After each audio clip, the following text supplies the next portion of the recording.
गलत को सही मान रहे थे या फिर वो उस प्रोपेगेंडा का पार्ट थे। उन सब लोगों को हमने देखा, उन्होंने बहुत ज़्यादा बड़ा कवरेज नहीं किया है इस चीज़ को, क्योंकि ये उनके मुँह पे एक जूता पड़ा है, जिसको ये लफ्ज़ कहना नहीं चाहिए, लेकिन हकीकत यही है। ये आप देख सकते हैं यहाँ पे, ये कुंभ से सीधे तस्वीर हम आपको दिखा रहे हैं। कुंभ जहाँ पे अब तशय्युए जनाजा होना है। करता हूँ आपको कि यहाँ पर ये बताएंगे कि किस तरह से लोग खिदमत कर रहे हैं यहाँ पर आने वाले लोगों की। देखिए ये भी एक स्टूडेंट है जो यहाँ पर जो लोग आ रहे हैं उनकी खिदमत कर रहे हैं, बताएंगे कि किस तरह से लोगों की खिदमत की जा रही है। हम लोग ने यहाँ पे मौक़िफ़ डाला हुआ है, जो भी ज़ायरीन जा रहा है जमकरान की तरफ तशरीह में शिरकत करने के लिए या नमाज के लिए, हम यहाँ पे वाटरमेलन दे रहे हैं, नींबू शरबत दे रहे हैं, पानी दे रहे हैं, ताकि लोगों की हौसला अफजाई हो और हम ये पैगाम दे सकें कि हम इंडियन भी है, जो जहाँ पे भी जुल्म हो रहे हैं वहाँ हम उनके साथ खड़े हुए हैं। जहाँ पे भी जुल्म होता होगा हम वहाँ पे खड़े हुए हैं। हमारे यहाँ एक कहावत है भारत के अंदर कि भाई वो दौर गए जबकि खलील खां फाख्ता उड़ाया करते थे। तो वो दौर गया जब नैरेटिव वेस्टर्न मीडिया पूंजीवादी व्यवस्था के अलंबरदार ये लोग चलाया करते थे या सेट किया करते थे। अब वो दौर गया।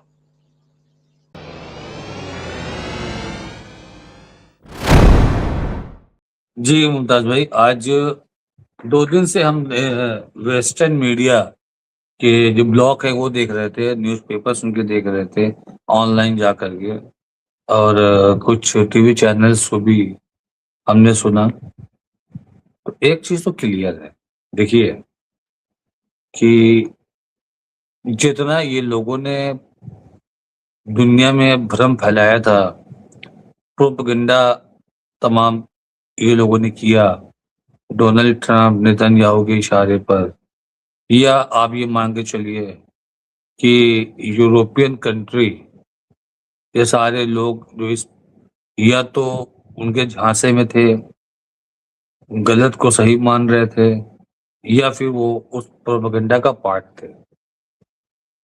उन सब लोगों को हमने देखा, उन्होंने बहुत ज़्यादा बड़ा कवरेज नहीं किया है इस चीज़ को, क्योंकि ये उनके मुँह पे एक जूता पड़ा है, जिसको ये लफ्ज़ कहना नहीं चाहिए, लेकिन हकीकत यही है कि उनके मुँह पे जूता पड़ा है। तो वो थूक के चाट नहीं सकते थे, थोड़ा-थोड़ा चाटा, बहुत नहीं, जितना थूका था उतना नहीं चाटा। यही लोग थे जो पूरी दुनिया में भ्रम फैलाए हुए थे कि ईरान की आवाम ख़ामनाई से नफ़रत करती है, ईरान की आवाम ख़ामनाई को पसंद नहीं करती है, ख़ामनाई ईरान पे ज़बरदस्ती बैठे हुए हैं ईरान के ऊपर। ईरान पे एज़ अ कंट्रोलर वो बैठे हुए हैं ज़बरदस्ती। कोई नहीं चाहता, सब चाहते हैं ख़ामनाई हटे। लेकिन जो तदफ़ीन के दौरान जो चीज़ें सामने नज़र आ रही हैं, 3 दिन से तेहरान में चल रहा था, वो आपने देखा, पूरी दुनिया ने देखा, कुछ छुपा नहीं है। तो वो हालात देखने के बाद ये लोगों के पास कहने को कुछ नहीं बचा। ना डोनाल्ड ट्रंप को कहने के लिए कुछ बचा, ना नेतन्याहू को, ना वेस्टर्न मीडिया को, ना यूरोपियन कंट्री के किसी भी प्रेसिडेंट को या प्राइम मिनिस्टर को। जैसे कि जर्मनी का चांसलर भी ईरानी रिजीम को टेररिस्ट रिजीम कहता है।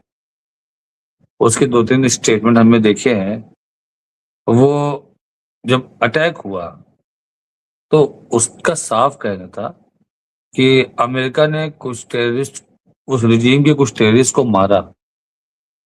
वो ठीक है, लेकिन आपने हमला करने से पहले हमसे बात नहीं की और आपने ऐसे ही हमला कर दिया। अब आप हमको बुला रहे हो तो हम नहीं आएंगे।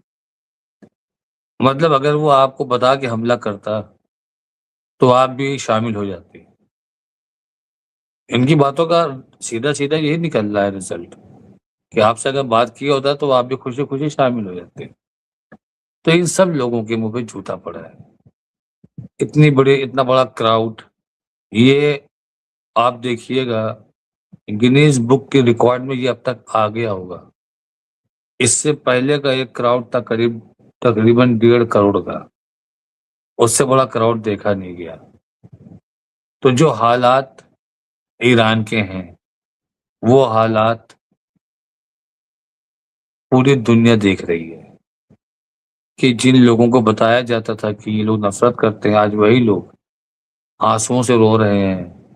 वही लोग इजराइल और अमेरिका को मारने की धमकी दे रहे हैं कि ट्रम्प को मार दो, नेतन्याहू को मार दो, किल अमेरिका, किल इजराइल, ये नारे लग रहे हैं।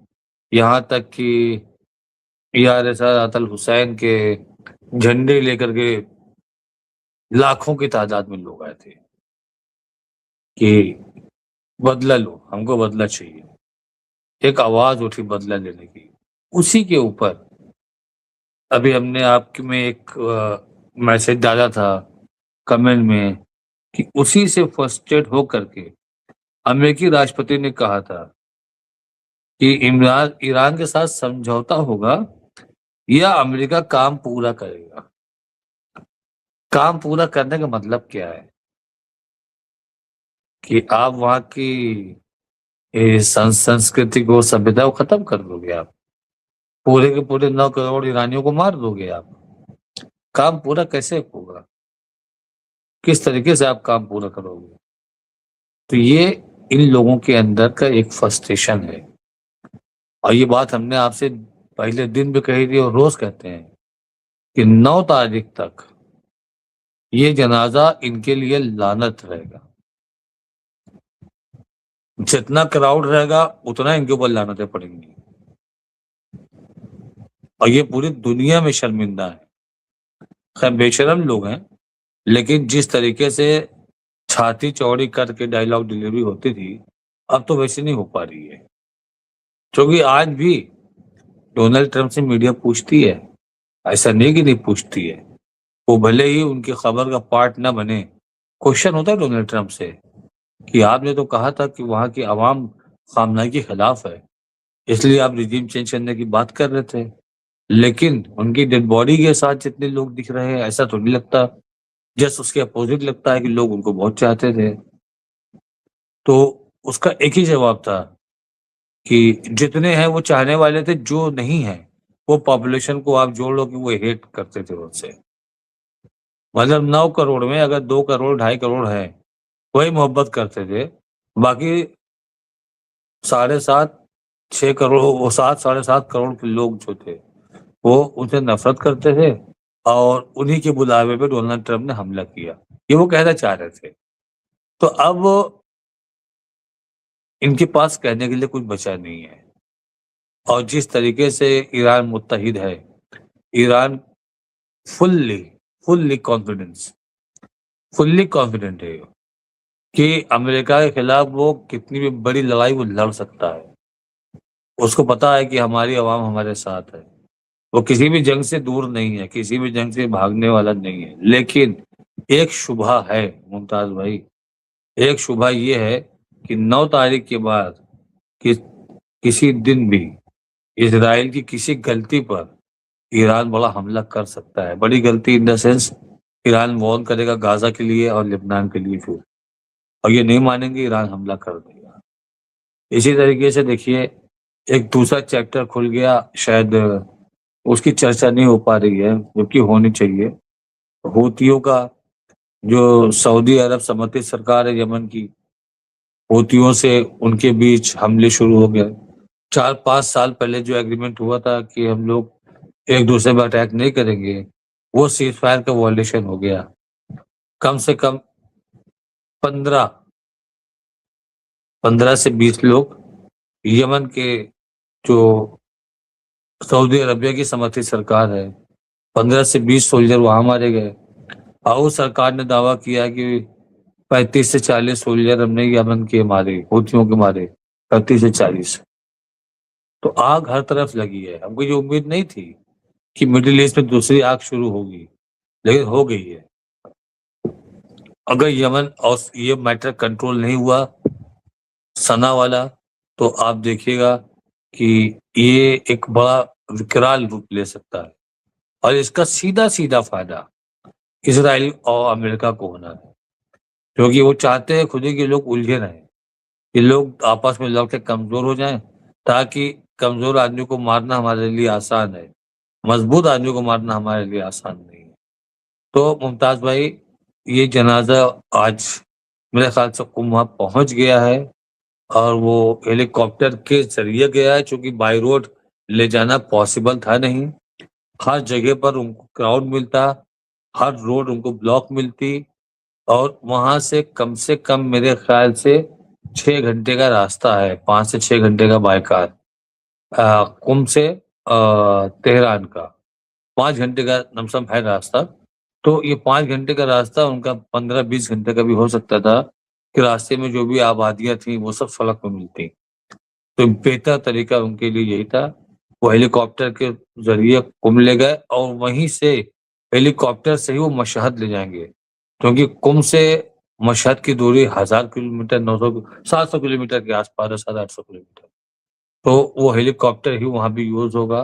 क्राउड आप कल देखिए कुंभ में कितना क्राउड है, हर जगह उनके चाहने और वाले अभी हैं जो जाएंगे, अभी इराक जाएंगे राशिद साहब, अभी जी जनाजा इराक जाएगा, वहाँ करबला और नजफ और सामर्रा, समझ तो जी वहां जाएगा और वहां से बिल्कुल आप सही कह रहे हैं कि वो एयर के जरिए जो है जाएंगे, वो बाय रोड जो है वो इस्तेमाल नहीं करेंगे। लेकिन बाकी शहर के अंदर जो है वो, जैसा कि अभी बता रहे थे वहां से जो कुंभ से जुड़े हुए थे हमारे रोल्ला आबदी साहब की, ट्रक पे बाकायदा जैसा होता है आमतौर से, क्योंकि उसी तरीके से वो तैयारी है बहरहाल जी। तो जी मुमताज जी हमारे साथ अब्दुल वाहिद साहब जुड़े हुए हैं, और अब्दुल वाहिद साहब से भी मैं चाहूंगा कि जिस तरह से कुरान के आयात और तमाम उसका बड़ा चर्चा है अब्दुल वाहिद साहब, इसके साथ ही सऊदी अरब, अफगानिस्तान, पाकिस्तान, कतर और ये तमाम ममालिक, ठीक है 13 मुल्क नहीं आ सके लेकिन बाकी मुल्क आए, लेकिन कुल मिलाकर के मैं ये कह रहा हूं कि आप इस चीज को कैसे देख रहे हैं और इसका क्या इम्पैक्ट होने वाला है, और जो भी आप अपडेट समझ रहे हैं अपने तौर पे चीजों को पेश कर सकते हैं। यहाँ पे देखिए जयदीप साहब ने कहा तेहरान में 20 लाख लोगों का जुलूस तक न पहुंच पाने के कारण व्यवस्थापकों ने सफाई दी है कि उन्होंने भीड़ के आकार का अनुमान नहीं लगाया था, ये संख्या 14 मिलियन से ऊपर हो गई थी। यहाँ पे 14 मिलियन यानी 1.5 करोड़। आज तेहरानी नगर पालिका को भारी भीड़ के चलते कई मेट्रो स्टेशनों को सुरक्षा दृष्टि कारण बंद करना पड़ा, ये भी देखा गया है। और भीड़ का तो खैर कोई मतलब वही नहीं, और ऐसा मंजर वाकई किसी ने शायद ही पहली बार देखा हो। जी अब्दुल वाहिद साहब।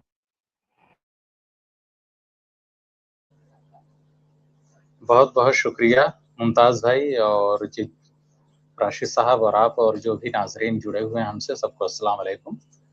देखिए इस वक्त जो है सूरत हाल, जो कुछ क्वेश्चंस आपने रेस किए हैं वो बिल्कुल जेन्युइन हैं, और जहाँ तक बात आपने की है कि जो लोग शरीक हुए, देखिए अमेरिका एक सुपर पावर है वर्ल्ड का, सेल्फ डिक्लेयर्ड, और इवन इसराइल और उसके बहुत सारे लोग जो है, लेकिन आप देखिए कि कितनी बड़ी बात है कि वो सिर्फ 13 मुल्कों को ही रोक पाया अमेरिका, सबसे ज्यादा ममालिक ईरान के साथ थे।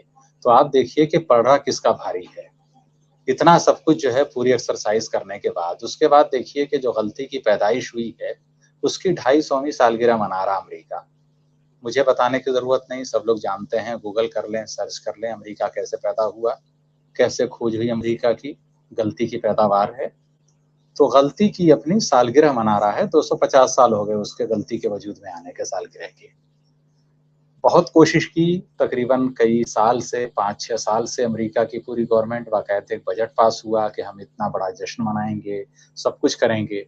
अब आप देखिए कि एप्स्टीन गैंग जश्न मना नहीं पाया सही से, क्योंकि उन सब पर जो है हावी कौन हो गया, आयतुल्लाह खामनेई साहब का ये फ्यूनरल प्रोसेशन, जिसके अंदर पूरी दुनिया से लोग आए। और मौजूद बहस क्या बना, मतलब कुछ लोग कहते हैं टीपू सुल्तान के बारे में कि भाई जब तक वो जिंदा रहे तब तक फिरंगी, और उसके बाद जो है दूसरे लोग तो वही जो है हालात ये है कि जब तक आयतुल्लाह खामनेई साहब जिंदा रहे तब तक मौजूदा दौर के फिरंगी, और जब उनकी वफात हुई तो फिर उसी माइंडसेट के लोग। तो कुल मिलाकर ये है कि आप देखिए कि नैरेटिव कैसे तब्दील किया जाता है। हमारे यहाँ एक कहावत है भारत के अंदर कि भाई वो दौर गए जबकि खलील खां फाख्ता उड़ाया करते थे। तो वो दौर गया जब नैरेटिव, वेस्टर्न मीडिया, पूंजीवादी व्यवस्था के अलंबरदार ये लोग चलाया करते थे या सेट किया करते थे। अब वो दौर गया। बेलौस लोग, इंसानियत के अलंबरदार, जब से उन्होंने कमान संभाली है सोशल मीडिया की खास तौर से, तो फिर उन्होंने आईना दिखाना शुरू कर दिया है। एपस्टीन गैंग की एक अहम शख्सियत है नेतन्याहू, उसके बारे में बताने की जरूरत नहीं, पूरी दुनिया जानती है। उसका एक बयान आया जब जेडी वेंस ने बोला, अमेरिका के उपराष्ट्रपति ने, कि भाई एक वाहिद मुल्क बचा है अमेरिका जो नेतन्याहू या इसराइल के साथ है, इसराइल को थोड़ा सा बिहेव योरसेल्फ। तो उसके ऊपर जो है नेतन्याहू का बयान आया कि नहीं, भारत भी हमारे साथ है, वहां के 140 करोड़ लोग। अब आप देखिए कि नेतन्याहू का बयान आने के बाद हमारे यहाँ क्या बहस चलती है कि भाई इतने सारे लोग हैं, भारत में इस्लामोफोबिया है। लेकिन आपको हैरत होगी देख करके कि जो गोदी मीडिया भी कहा जाता है, अगर उनके आप जो है सोशल साइट्स पे जाएं तो वहां मुसलमानों से ज्यादा गैर मुस्लिम, हिंदू, सिख, ईसाई और दूसरे लोग हैं जो नेतन्याहू को डिस्क्रेडिट कर रहे हैं। उनका कहना यह है कि हम उन 140 करोड़ के में नहीं आते हैं और तुम्हारा यह पूरे का पूरा डेटा गलत है। हम इतने करोड़ लोग इसराइल की जो है शैतानी हरकतों के खिलाफ है, मजम्मत करते हैं। आप देखिए बीबीसी ने कुछ इंटरव्यूज जो है नष्ट करने शुरू किए हैं, बीबीसी हिंदी ने भी। किसके? एस मुरलीधर के। एस मुरलीधर कौन है? जज हैं। आपको मालूम होगा आज से 8-9 साल पहले जब जो है दिल्ली के अंदर फसादात हुए थे तो उस वक्त दिल्ली हाई कोर्ट के जज थे एस मुरलीधर। उन्होंने रिसेंटली यूनाइटेड नेशन ज्वाइन किया है। अक़वाम मुत्तहिदा की वो जो इन्वेस्टिगेशन की टीम थी जो गजा में जो भी जेनोसाइड जारी है, जो उसने रिपोर्ट पेश की है, उसके जो चीफ थे उस पूरी टीम के, वो थे एस मुरलीधर। उनके इंटरव्यूज आ रहे हैं, वो सुनने के लायक हैं कि फलस्तीनियों के साथ इसराइल क्या क्या करता है।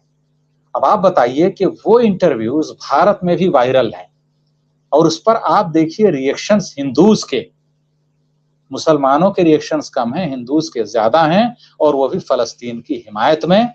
यहां तक कि कुछ हिंदूज ने इसराइल को गालियां तक दी हैं। तो आप बताइए कि जिस दावे के साथ ने जो है एपस्टीन गैंग का ये सरगना जो है नेतन्याहू जो बोल रहा है कि 140 करोड़ हिंदुस्तानी हमारे साथ हैं, उसको सोचना चाहिए कि भारत जो है इसराइल की तरह कोई आर्टिफिशियल स्टेट नहीं है। भारत एक सभ्यता है, सिविलाइजेशन है, कई हजार साल पुराना है, और भारत और ईरान ये दो महान सभ्यताएं हैं दुनिया की। इसराइल बीच में आने की कोशिश न करे, इसराइल के लिए कोई जगह नहीं है, कोई स्पेस नहीं है। अवाम ने नकार दिया है भारत की इस तरह के गूंस को, इस तरह के गुंडों को, इस तरह के शैतानों को। तो वो भारत के नाम पर या कुछ लोगों के नाम पर, भाई सबके चाहने वाले हर जगह होते हैं। जब ईरान में भी कुछ ना कुछ इसराइली एजेंट पाए जाते हैं तो हो सकता है दुनिया के और मुल्कों में हो, तो आप अपने एजेंट्स को आप पूरी मुल्क की आवाम करार नहीं दे सकते कि भारत के 140 करोड़ लोग जो है एपस्टीन गैंग के साथ हैं। बिल्कुल नहीं है। और इसको खुद जो है, जैसे मैंने रेफरेंसेस दिए वो आप देखिए। अब जो है बात आती है कि इसके इम्प्लीकेशंस क्या होंगे खित्ते पर। देखिए, ईरान ने कुरान मजीद की आयात के जरिए, जिसको हम बोलते हैं ना, हमारे यहाँ एक परंपरा है भारत के अंदर कि अगर किसी की डेथ हो जाती है तो 2 मिनट का मौन रखा जाता है। चलिए अच्छा, आप जो है लाइव दिखाते हैं, शायद ही आपके करेस्पॉन्डेंट जुड़े हैं कुम से या जी।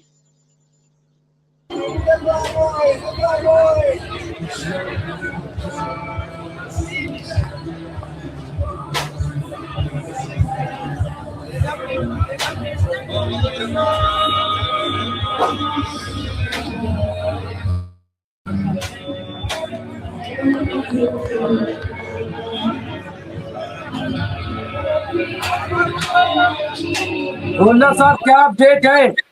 जी देखिए, आपको आवाज आ रही है मेरी? जी जी। देखिए, मैं जो अभी एक बहुत एक अच्छी चीज है और गौर करने की चीज है। देखिए, मैं भी यहाँ से गुजर रहा था कि जहाँ पर जो है ये एक रापहमा ये यात्रा हो रही है कि जहाँ सब लोग मस्जिद जमकान की तरफ जा रहे हैं, रहबर मौसम का जहाँ जनाजा रखा जाएगा और जहाँ से उनकी जो है जो यात्रा है वो शुरू होगी। यहाँ पर देखिए हिंदुस्तानी लोगों ने भी जो है एक सबील का एक इंतजाम कर रखा है अपनी तरफ से। ये देख सकते हैं मेरे पीछे ये हिंदुस्तानी फ्लैग भी है।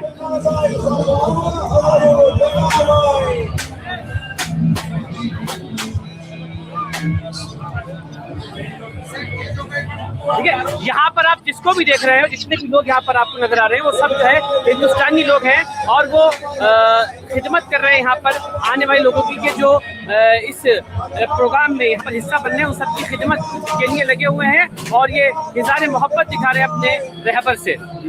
अगर इनसे बात हो सके रोल्ला साहब, थोड़ा इनसे बात हो सके किसी से तो बात कराइए जरा। आप मेरी जी स्क्रीन सही कर दे, मैं जरा देख नहीं पा रहा हूँ।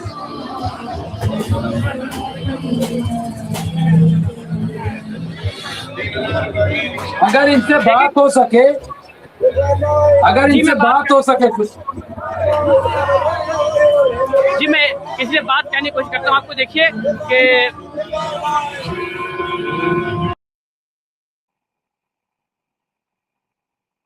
तो अभी जैसे ही बात होती है और वो बात कराने की कोशिश करेंगे। स्क्रीन थोड़ी सी वो करना चाहे। हमारे साथ फिरोज बख्त अहमद साहब भी जुड़ गए हैं और रोल्ला साहब फिर हमसे जुड़ रहे हैं।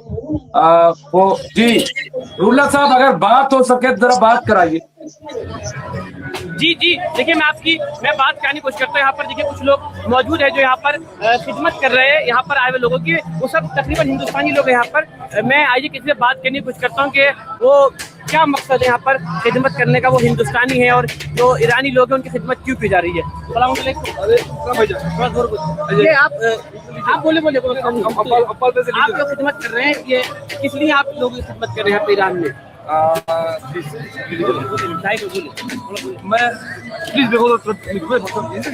आइए हम आगे जुड़ने की कोशिश करते हैं। देखिए कि ये हमारे साथ हिंदुस्तानी भाई है जो यहाँ पर मुसलसल जो है काफी दिनों से उन्होंने सबील लगा रखी है और ये लोग आज इस जगह पर है जहाँ पर आयतुल्लाह सैयद ख़ामनेई की जो है तशरीह को शुरू किया जाएगा। वही एक हिस्सा है उसी रोड का। यहाँ पर देखिए हिंदुस्तानी मौक़िफ़ लगाए बताएंगे। सलाम अलैकुम।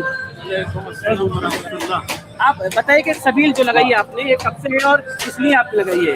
ये अभी मुसलसल 3 दिन से हमारा प्रोग्राम चल रहा है यहाँ पे और इंशाल्लाह कल शाम तक ये जारी रहेगा। देखिए इनका प्रोग्राम जो है तकरीबन 3 दिन से यहाँ पर ये सबील लगा रहे हैं और ये कल तक भी ये सबील यहाँ पर इसी तरह से लोग यहाँ पर जो लोग आ रहे हैं तशरीह सैयद ख़ामनेई में, वो इस तरह से यहाँ पर खिदमत को अंजाम देते हैं। ये कहाँ के लोग हैं? हिंदुस्तान में कहाँ से लोग हैं रोल्ला साहब? हिंदुस्तान में कहाँ से लोग हैं और कितनी बड़ी टीम है इनकी? ये कितनी बड़ी टीम है जो यहाँ पे आई हुई है? जी तकरीबन जो है ये 50 से 60 लोग हैं जो हिंदुस्तानी हैं, वो लोग यहाँ पर इस खिदमत को अंजाम दे रहे हैं। अभी तकरीबन तरबूज और जो है नींबू का शरबत। तस्वीर दिखाइए, तस्वीर जरा उधर दिखाइए जहाँ लोग।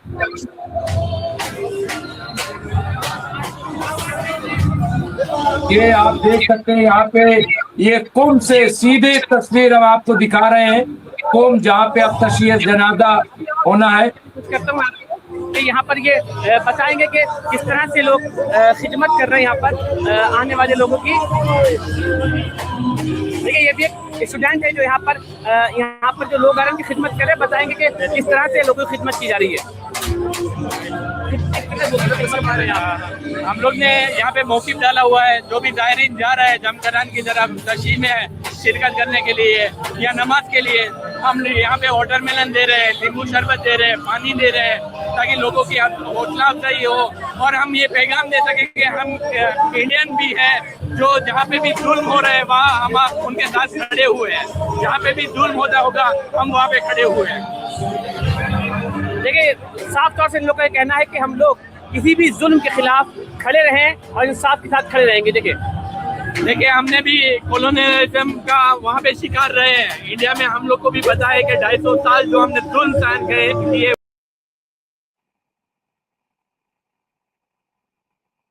तो ये इस वक्त हमारे साथ अमेरिका है, उन्होंने यहाँ पे जो काम किया है हिंदुस्तान में कर चुके हैं।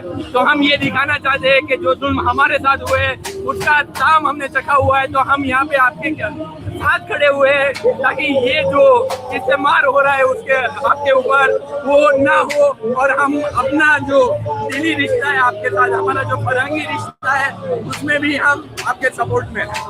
बहुत बहुत शुक्रिया। देखिए साफ तौर से ये कहना है कि हम हर तरह से ईरान के साथ हैं, यहाँ की आवाम के साथ हैं, यहाँ के रहबर के साथ हैं, और इसीलिए हम लोगों ने ये स्टॉल और ये रोला साहब ये दौरे गुलामी का जिक्र कर रहे थे, हिंदुस्तान भी चूंकि गुलाम रहा है अंग्रेजों का, और ये उसका जिक्र कर रहे थे, अंग्रेजों के जुल्म सितम।